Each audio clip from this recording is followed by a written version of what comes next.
Hello guys, welcome back to newspaper session. So இன்னைக்கு newspaperல என்னென்ன news இருக்கு இம்பார்ட்டண்டா இருக்குன்னு சொல்லி பார்க்கலாம் சரியா. So என்னென்ன நியூஸ் அப்படி பார்ப்போம் வாங்க. First news பாத்தீங்கன்னா Jaishankar discuss line of actual control with Qin Hong hold talks with Lavrov but not Bhutto அப்படிங்க இருக்காங்களா.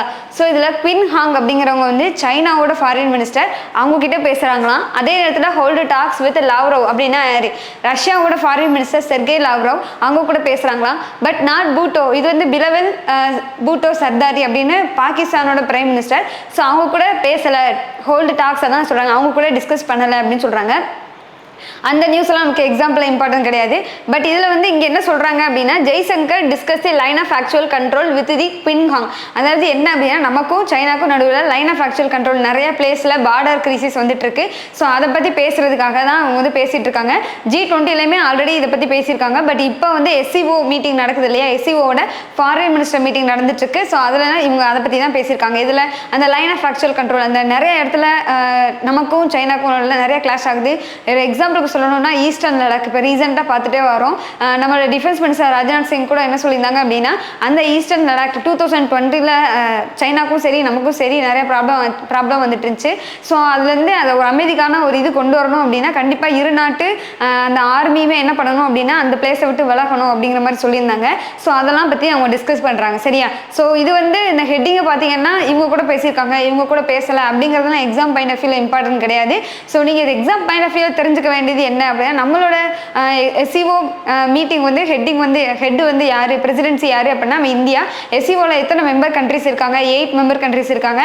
அப்புறம் நம்ம அது இந்தியாவில் தான் நடக்குது அப்படிங்கிற கோவாவில் இந்தியாவில் தான் நடக்குதுங்கிறத தெரிஞ்சுக்கோங்க. SCOவோட ஃபாரின் மினிஸ்டர் மீட்டிங். அப்புறம் வந்து நம்ம ஜெய்சங்கர் நம்மளுடைய ஃபாரின் மினிஸ்டர் ஜெய்சங்கர், அதே மாதிரி சைனாவோட ஃபாரின் மினிஸ்டர் குவின் ஹாங், அதே மாதிரி ரஷ்யாவோட ஃபாரின் மினிஸ்டர் வந்து செர்கே லாவ்ரோவ், அதே மாதிரி பாகிஸ்தானோட ஃபாரின் மினிஸ்டர் பேர் என்ன அப்படின்னா பிலவல் பூட்டோ சர்தாரி. அந்த நேம்லாம் நோட் பண்ணிக்கோங்க சரியா. அதுதான் எக்ஸாம் பாயிண்ட் ஆஃப் வியூவில் இம்பார்ட்டன்ட். ஸோ நெக்ஸ்ட் என்னென்னு அடுத்த நியூஸ் போய் பார்க்கலாம் சரியா.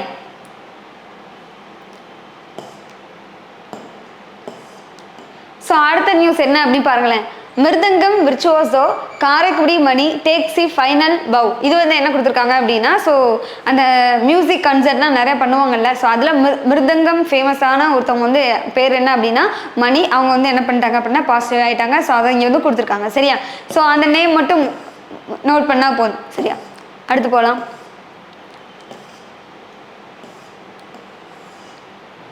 ஸோ அடுத்த எடிட்டோரியல் ஃபர்ஸ்ட் எடிட்டோரியல் எதை பற்றி கொடுத்துருக்காங்க அப்படின்னா நேற்று ஃப்ரண்ட் நியூஸில் நம்ம பார்த்துருப்போம். ஃப்ரண்ட் பேஜில் நேற்று வந்து நம்ம என்ன பார்த்தோம் அப்படின்னா அந்த S&P குளோபல் ரேட்டிங்ஸ் இருக்காங்களே அவங்க வந்து பர்ச்சேஸ் மேனேஜரிங் இண்டெக்ஸ் அது வந்து எதுக்கு ரிலீஸ் பண்ணியிருந்தாங்க அப்படின்னா சர்வீஸ் செக்டருக்கு ரிலீஸ் பண்ணியிருந்தாங்க. அதுக்கு முன்னாடி ஒரு 2 நாளுக்கு முன்னாடி எதை பற்றி ரிலீஸ் பண்ணியிருந்தாங்க அப்படின்னா மேனேஜர்ஸ் அதாவது மேனுஃபேக்சரிங் செக்டர் இருக்கு இல்லையா. ஸோ அதை பற்றி ரிலீஸ் பண்ணியிருந்தாங்க. பட் இங்கே வந்து எதை கொடுத்துருக்காங்க பயோஎன்சி அப்படின்னா என்ன அப்படின்னா பயோஎன்ட் அப்படின்னா என்ன அப்படின்னா இன்க்ரீஸ் ஆகுது, அதிகமாக இன்க்ரீஸ் ஆயிருக்கு அப்படின்னு அர்த்தம். ஸோ பயோன்சி செக் கண்டிப்பாக உச்சக்கட்ட ஒரு செக் பண்ணி ஆகணும். அப்படி எதை பற்றி சொல்கிறாங்க அப்படின்னா சர்வீஸ் செக்டாரோட ரிசைலன்ஸ்லாம் என்னது ரெக்கவர் ஆகி திரும்ப வர்றது அப்படிங்கிற மாதிரி சொல்லுவாங்க. மறுமலர்ச்சி அப்படின்னு சொல்லுவாங்கல்ல அதான் சரியா. சர்வீஸ் செக்டாரோட resilience maybe tested as a global demand cool. அதாவது எதுக்காக டெஸ்ட் பண்ண படலாம் அப்படிங்கிறாங்க அப்படின்னா அஸ் அ குளோபல் டிமாண்ட்னா என்னது உலகளாவிய தேவை வந்து கூல்னா என்னது குறைஞ்சிருக்கு. ஸோ அந்த உலகளாவிய தேவை வந்து குறைஞ்சிருக்கு. பட் இங்கே வந்து சர்வீஸ் செக்டாரோட இது வந்து என்ன இருக்குது அப்படின்னா இன்க்ரீஸ் ஆயிருக்கு. அதாவது என்ன சொல்கிறது அந்த பர்ச்சேஸ் மேனேஜர் இண்டெக்ஸில் வந்து சர்வீஸ் செக்டர் வந்து கடந்த 13 வருஷத்தை காட்டிலும் இப்போ வந்து எவ்வளோ இருக்குது அப்படின்னா 62 ஏப்ரலில் மட்டுமே 62 அப்படின்னு வந்து நிற்குது சரியா. ஸோ அதுதான் என்ன செக் பண்ணப்படலாம் அப்படின்னு சொல்கிறாங்க. ஸோ இது வந்து S&P அந்த இது வந்து எக்ஸாம் பாயிண்ட் ஆஃப் வியூவில் மட்டும் என்னென்ன பாயிண்ட்ஸ்லாம் நோட் பண்ணணும் அப்படின்னு சொல்கிறேன். ஸோ நேற்று சொன்னால் அதே நியூஸ் தான் இங்கே வந்து கொடுத்துருக்காங்க சரியா. நிறைய பேர் ஹிஸ்ட்ரி ரிலேட்டடாக கொடுத்துருப்பாங்க. என்ன அப்படின்னா 2020 எவ்வளோ இருந்துச்சு, 21ல் இவ்வளோ பர்சன்டேஜ் இருந்துச்சு, 22ல் இவ்வளோ பர்சன்டேஜ் இருந்துச்சு. ஸோ அதை தான் இங்கே வந்து கொடுத்துருப்பாங்க. பட் நீங்கள் எக்ஸாம் பாயிண்ட் ஆஃப் வியூவில் நோட் பண்ண வேண்டியது என்ன அப்படின்னா ஸோ இந்த ரிப்போர்ட் ரிலீஸ் பண்ணது யார் ஃபர்ஸ்ட் அப்படின்னா S&P குளோபல் ரேட்டிங்ஸ் அவங்க தான் ரிலீஸ் பண்ணாங்க. பர்ச்சேஸ் மேனேஜரிங் இண்டெக்ஸ் அந்த இது சரியா. அதை மட்டும் நோட் பண்ணிக்கோங்க அந்த பேர். அப்புறம் வந்து இதை வந்து சர்வீஸ் செக்டருக்கு எவ்வளோ சொல்லியிருக்காங்க அப்படின்னா 62 சொல்லியிருக்காங்க. இதில் ஏப்ரல் மந்த்துக்கு மட்டும் சரியா. அதை நோட் பண்ணிக்கோங்க சரியா. ஸோ இதில் சர்வே எடுத்து மொத்தம் ஓவராலாக எவ்வளோ கம்பெனி சர்வே எடுத்திருக்காங்க அப்படின்னா 400 ஃபிர்ம்ஸ் வந்து சர்வே எடுத்து பார்த்துருக்காங்க. 400 சர்வீஸ் செக்டார் ஃபிர்ம்ஸை சர்வே எடுத்து பார்த்துருக்காங்க. அதை நோட் பண்ணிக்கோங்க. நெக்ஸ்ட் வந்து எதை சொல்கிறாங்க அப்படின்னா ஒரு நார்மலாக பேசிக்காக அந்த பர்ச்சேஸ் மேனேஜரி இண்டெக்ஸ் இருக்கு இல்லையா, அதோட ரீடிங் அந்த நான் சொல்கிறோம்ல 62 57.6 இந்த மாதிரி சொல்கிறோம்ல, அது வந்து 50 தாண்டினாலே ஓரளவு அந்த கம்பெனி வந்து அந்த செக்டார் இருக்கு இல்லையா, அந்த செக்டார் வந்து ஒரு நல்ல ஒரு எக்ஸ்டென்ஷனில் தான் இருக்குது, க்ரோத்தில் தான் இருக்குது அப்படின்னு மீனிங். சரியா, அதை நோட் பண்ணிக்கோங்க. அப்புறம் வந்து average purchase managers index reading for service through the 2022-23 அந்த ஃபுல் இயருக்கான ஆவரேஜாக பர்ச்சேஸ் மேனேஜரி இண்டெக்ஸ் வந்து எவ்வளோ இருக்குது, சர்வீஸ் செக்டாரில் மட்டும் எவ்வளோ இருக்குது அப்படின்னா 57.3 இருக்குது. இந்த பாயிண்ட் எல்லாம் நோட் பண்ணிக்கோங்க. இதுதான் எக்ஸாம் பாயிண்ட் ஆஃப் வியூவில் கேட்பாங்க. சரியா, ஸோ அதே போல் இப்போ நம்ம சர்வீஸ் செக்டருக்கு பார்த்தோமா, அதே போல் நீங்கள் என்ன பண்ணணும் அப்படின்னா மேனுஃபேக்சரிங் செக்டர் இருக்கு இல்லையா, ஸோ அதுக்கு வந்து ரிலீஸ் பண்ணியிருந்தாங்கல்ல, அதையும் சைட் பை சைடு நோட் பண்ணிக்கோங்க. சரியா, அது ரொம்ப இம்பார்ட்டன்ட். ஸோ அடுத்த நியூஸ் போகலாமா? இந்த நியூஸ் வந்து என்ன அப்படின்னா இது எக்ஸாம் பாயிண்ட் ஆஃப் வியூக்கு இம்பார்ட்டன்ட் கிடையாது, ஈவன் இதை படிக்கவே தேவையில்லை அப்படிங்கிற மாதிரி சொல்லலாம். ஏன் அப்படின்னா இது வந்து ஒரு கேஸ் தான் வந்து கொடுத்துருக்காங்க. So strategic time out the convicts in the Bilkis Bano case are using delay as a என். இது வந்து என்ன சொல்கிறாங்க அப்படின்னா இந்த பில்கிஸ் பானோ கேஸ் அப்படிங்கிறது ஒன் ஆஃப் த கேஸ். நீங்கள் வந்து நெட்டில் போய் சர்ச் பண்ணி பாருங்கள். சரியா, அந்த கேஸில் வந்து அதில் குற்றவாளிகள்லாம் இருப்பாங்கல்ல, அவங்க வந்து அதாவது கோர்ட்டுக்கு வந்து அதை ஆஜராகணும்னு சொல்லுவாங்க. சரியா, கோர்ட்டுக்கு வந்து கரெக்டான டைமுக்கு ஆஜராகணும்ல. ஸோ இவங்க வந்து என்ன பண்ணுறாங்க அப்படின்னா டைம் டிலே பண்ணுறாங்க. ஸோ இது ஏன் டைம் டிலே அப்படின்னா ஸோ இவங்க கேஸுக்குன்னு பர்டிகுலராக நியமிக்கப்பட்ட ஜட்ஜ் இருக்காங்களே அவங்களுடைய பதவிக்காலம் வந்து இன்னும் கொஞ்ச நாள்லாம் முடிய போகுது. ஸோ இவங்க வந்து இந்த மாதிரி டைம் டிலே பண்ணி அந்த கேஸை வந்து எந்த ஒரு இதுலையும் பண்ண விடாமல் பண்ணுறாங்க. இது வந்து மக்களுக்கு எல்லாருக்குமே தெரியணும் அப்படின்னு யார் சொல்லியிருக்கா அப்படின்னா அந்த கேஸோட ஜட்ஜ் இருக்காங்களே அவங்க தான் சொல்லியிருக்காங்க. சரியா, ஸோ இது எக்ஸாம் பாயிண்ட் ஆஃப் வியூவில் இம்பார்ட்டன்ட் கிடையாதுங்க. ரீட் பண்ணுங்க, ஸ்டோரி பேஸ்டாக இருக்கும். ரீட் பண்ணி எடிட்டோரியலில் அந்த எடிட்டோரியல் ரிலீஸ் பண்ணிப்பாங்கல்ல, அதில் வெக்காபுலரி இம்பார்ட்டன்ட் வெக்காபுலரி மட்டும் நோட் பண்ணிக்கோங்க. சரியா, ஸோ எக்ஸாம் பாயிண்ட் ஆஃப் வியூவில் இம்பார்ட்டன்ட் கிடையாது. அடுத்து போகலாமா?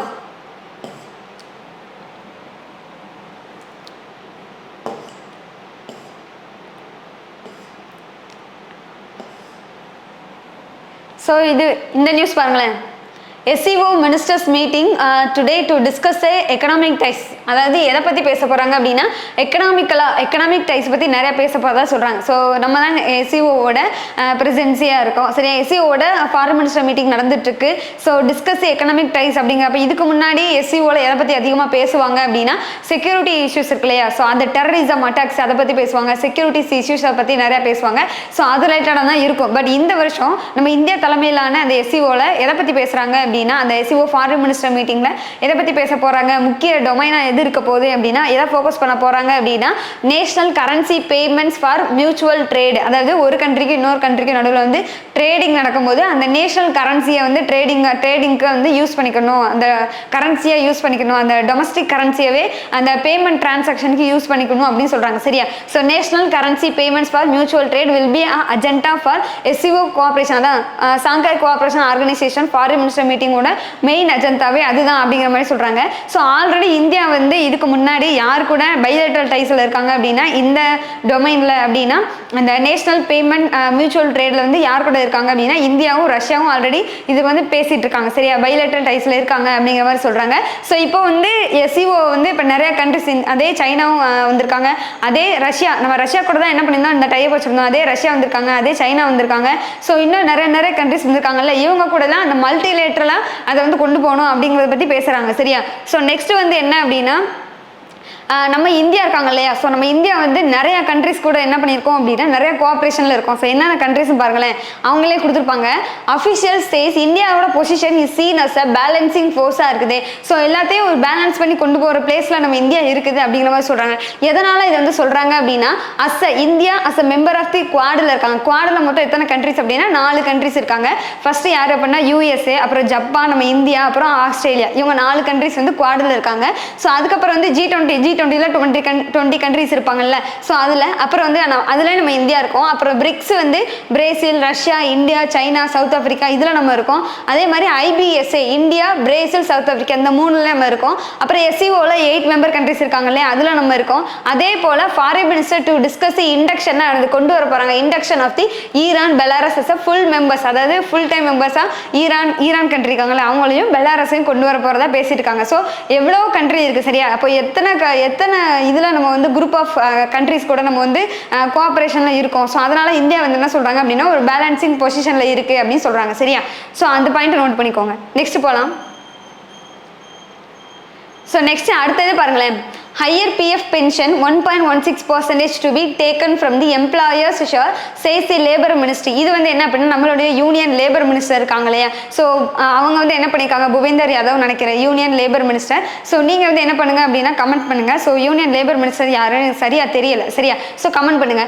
Union labour minister has issue the 2 notification. இப்போ வந்து இபிஎஃப் எக்ஸாம் வருது. ஸோ அதனால இந்த பிஎஃப் ரிலேட்டடாக வர்ற நியூஸ் எல்லாமே ரொம்ப ரொம்ப இம்பார்ட்டன்ட். சரியா? இதை மட்டும் நீங்கள் கிளியராக படித்தா போதும்.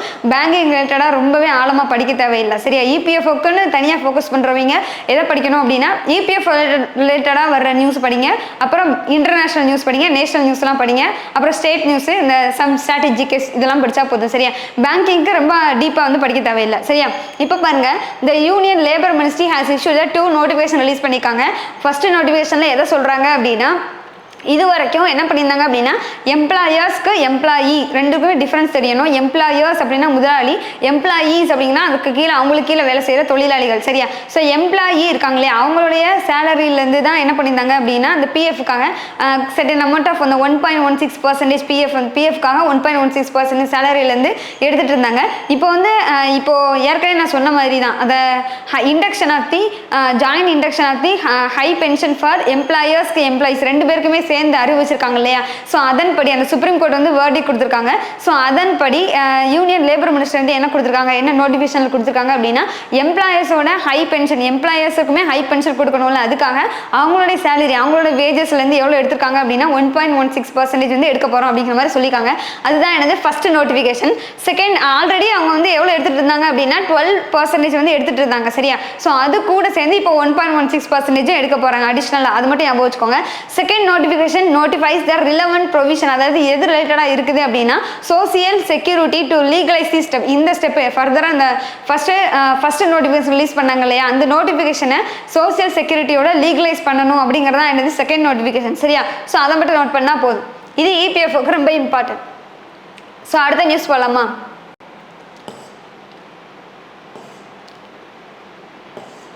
ஸோ டேரெக்டாக அடுத்து வந்து பிஸ்னஸ் நியூஸ் போகலாம். பிஸ்னஸ் நியூஸில் first India Russia set to suspend tax to settle the trade in the rupees. இது பாருங்களேன். ஸோ இதுக்கு முன்னாடி எஸ்சிஓ இதில் வந்து என்ன பண்ணியிருந்தாங்க அப்படின்னா ஆல்ரெடி இந்தியாவுக்கும் ரஷ்யாவுக்கும் நடுவில் நிறைய டைஸ் இருக்குது. எதை பற்றி அப்படின்னா இந்த நேஷனல் பேமெண்ட் மியூச்சுவல் ட்ரேடில் இருக்குது அப்படின்னு சொன்னாங்களா. ஸோ அதில் ஒன் கைண்டு தான் என்ன அப்படின்னா இது.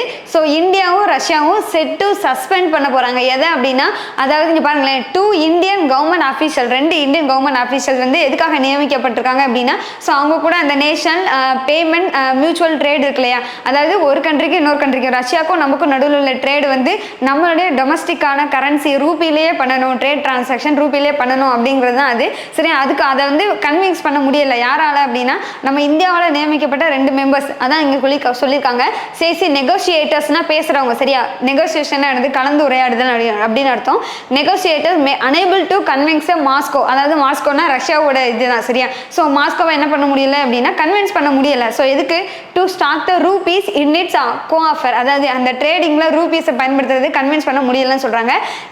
Is an increasing amount of trade is being settled in other currencies like the UAE.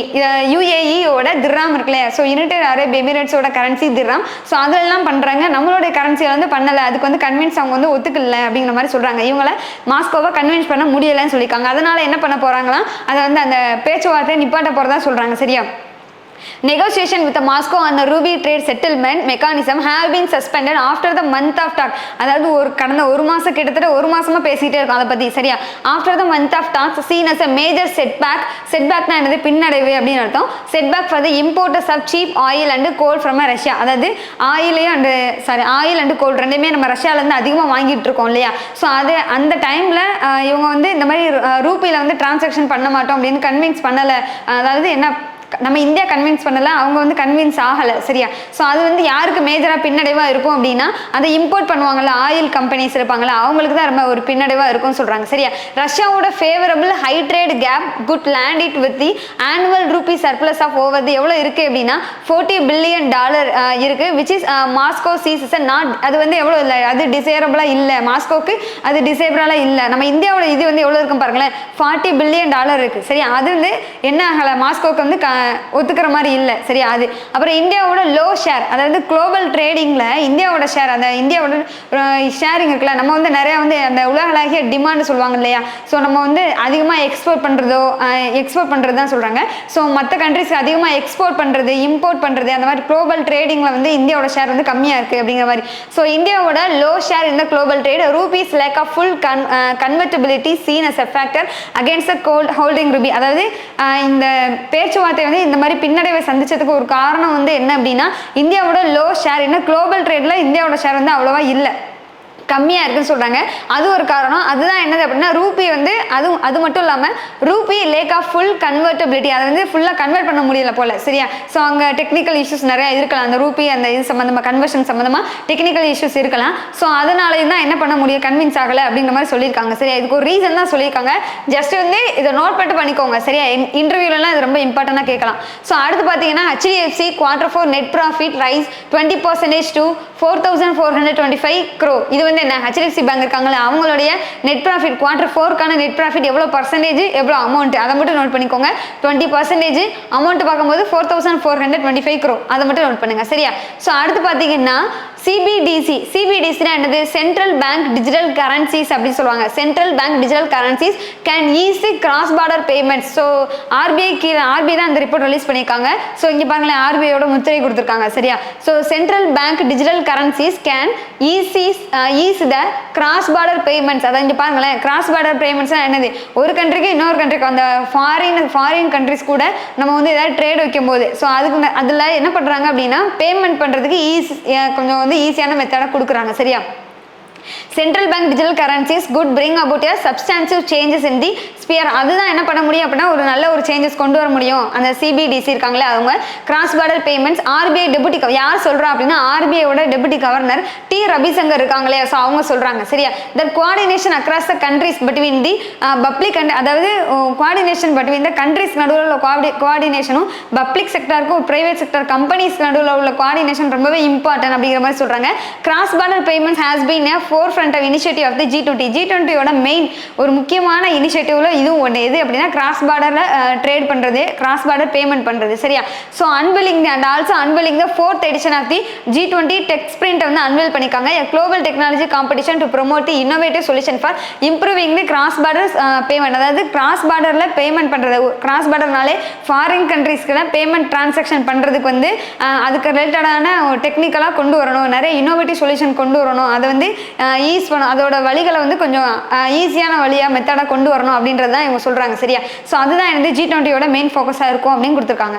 சரியா? அதான் இங்கே வந்து கொடுத்துருக்காங்க. நெக்ஸ்ட் போகலாமா?